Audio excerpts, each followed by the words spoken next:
It's pretty hard to open a newspaper these days without finding a story on the environment. A lot of thoughtful people believe that the environment will be the key issue in advanced societies for the 1990s. While I tend to agree with this view, it is not altogether obvious at first why this should be so. It is easy to understand the concern of people who have been hurt or disadvantaged by some particular situation, such as a poorly run industrial facility that poisons local groundwater.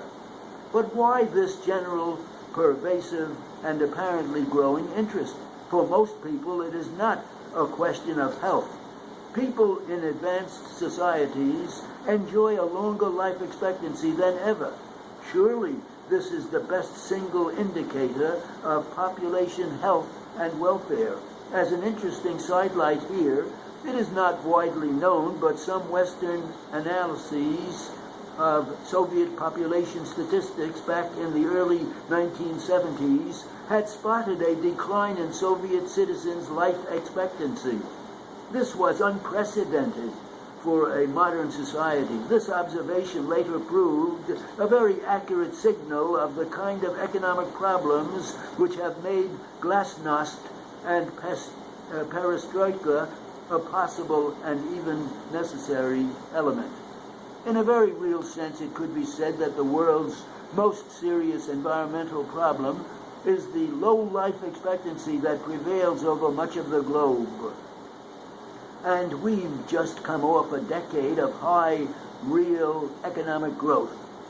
People in Western societies and in a number of Eastern societies are enjoying more of just about all the good things of life than ever before.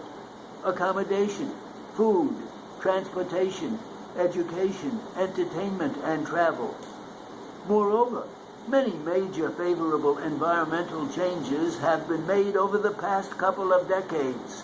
For instance, by the end of this year, virtually the entire North American petroleum industry will have converted to non-leaded gasoline.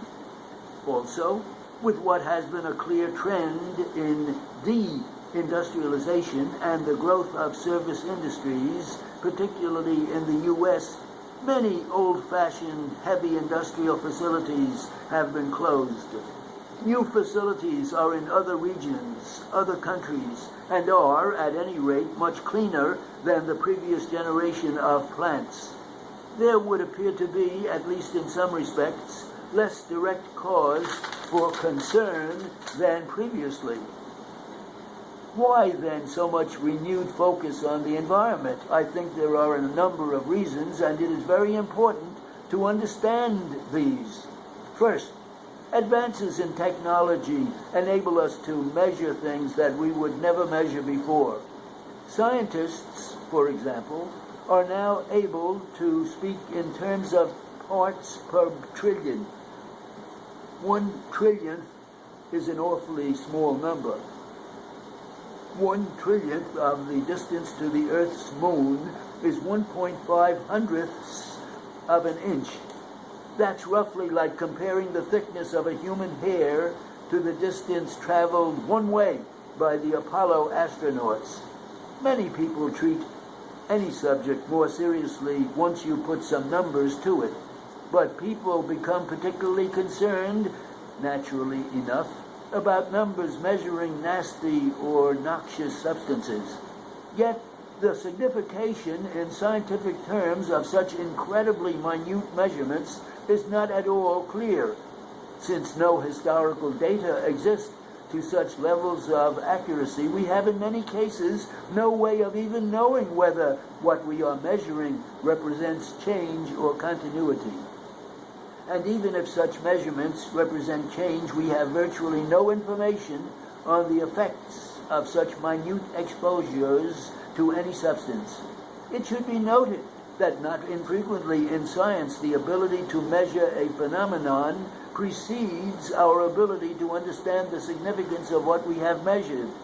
There can be little doubt that industrial society, after a bit more than 2 centuries of the impact of the Industrial Revolution is really just awakening to some of its effects upon the planet, which only become clear over long periods of time.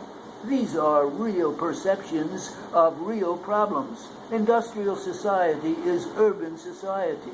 In the last 2 centuries or so, the phenomenon of large cities has developed for the first time on Earth. People left the land during the Industrial Revolution and continued to do so for the past 2 centuries. So that in advanced countries, less than 5% of the total population typically works in agriculture and feeds the nation. Whether we consciously realize it or not, this represents a vast and rapid dislocation and adjustment by many millions of people. People's hankering for more pastoral things is seen in everything from the rise of suburbs to the establishment of national parks, which are incidentally a 20th century phenomenon.